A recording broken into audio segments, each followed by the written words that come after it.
Hello, I'm Roderick Cox with Superboat International, and I've got the fortunate opportunity to be sitting next to the king of offshore, Mr. Reggie Fountain. Reggie, thanks for joining us today. Thank you very much. Good to be here. Well, Reggie, we're talking about superboat racing and sort of growing up in superboat racing. Can you tell us a little bit about how you started and a little bit of your history? Well, it was quite a while ago. I started racing in 1954. I started off in B-class hydros and utility boats, and got into some pretty fast pleasure boats, ski boats, until I got out of the University of North Carolina Law School in 1965. There I started racing tunnel boats for Mercury. I got into some pretty fast boats then that might run all the way up to 130, 40 miles an hour. I raced those boats until 1978, and at that time I developed a offshore boat. I did that with Bill Farmer and Don Abel down in Florida, and we started racing some little offshore boats and started fountain power boats at that time. And I continued to do that right up till 2009. And during that period of time in the 80s is when I ran into Superboat. That was really John Carbonell. I'd seen John Carbonell around in many races, and then John was running the Superboat International circuit for a group of movie stars, and I raced some with them. And then eventually John took it over and it became his company, and I've been racing with John since the early 90s, and probably for more years than anybody else. Was his major sponsor. I always enjoyed working with John. He did a great job.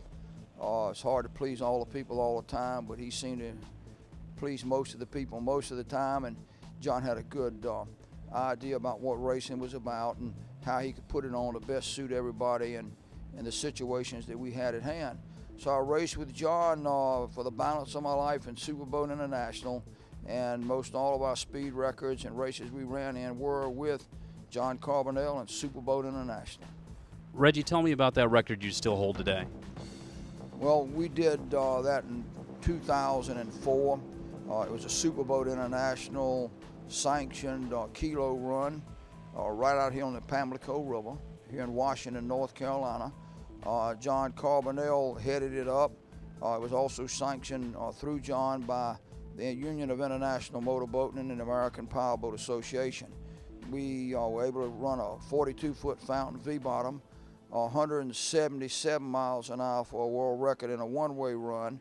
And the second run to back it up, we weren't quite as fast, so the average dropped to 171 for the two-way run, and that was in a V-bottom. That record still stands today as the fastest anybody's ever been in a one- or two-way run in a V-bottom boat. Well, Reggie, you've been building boats for a long time, so it's definitely important to make sure that you have fast boats and you have championship boats, isn't it? Everybody likes fast boats and likes championship boats, and we worked many years and spent many millions of dollars accomplishing that. What's it like at the World Championships? You've been down in Key West. You've run a lot of events from the early 80s and tell me a little bit about that.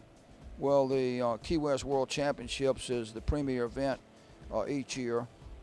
John Carbonell made it that way with the people that he has contact with down in Key West, and I've been going there since it started. Always have enjoyed running down there. It's a challenging race course over multiple kinds of water. You usually get a little calm water and a lot of rough water and some in-between water on that course as it changes directions and as it comes up into a bay there. And so it presents every kind of water condition. It's good for spectators to look at. John does a good job of setting it up and controlling it, and we've always enjoyed it every year as the premier high-performance offshore racing event in the world. From some of those earlier days, how do you think the speed has changed and racing and offshore racing has changed over the years? Well, over the years, offshore racing has changed dramatically because the speeds get faster and faster and faster. I can remember back in the earlier V-bottom years where I was running 110 to 120. I was outrunning some of the cats out there at 110 and 120. In fact, I was outrunning most of them. In the later years, Some of these cats out there now with turbine engines and big engines run anywhere from 175 to 200 miles an hour.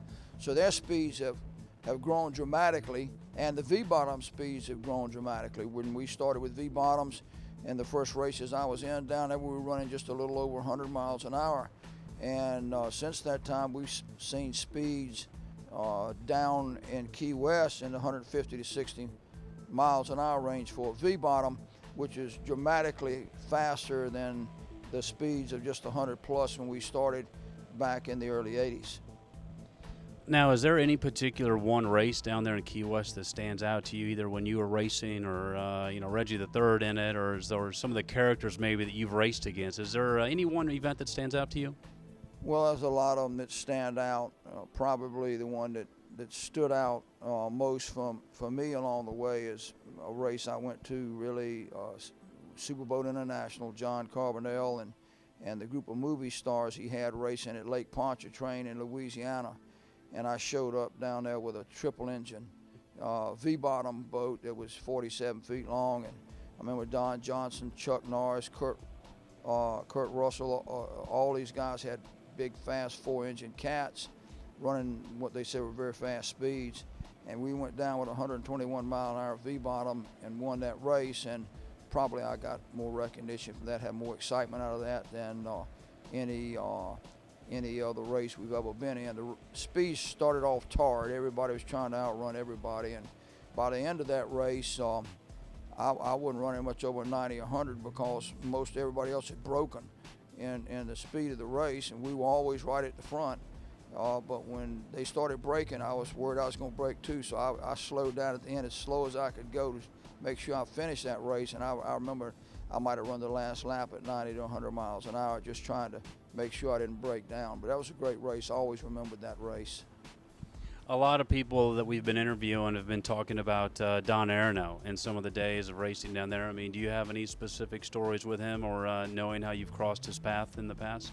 Well, I'd met him a number of times, thought he was a great guy. He sort of pioneered that sport down there, and he did a good job with it.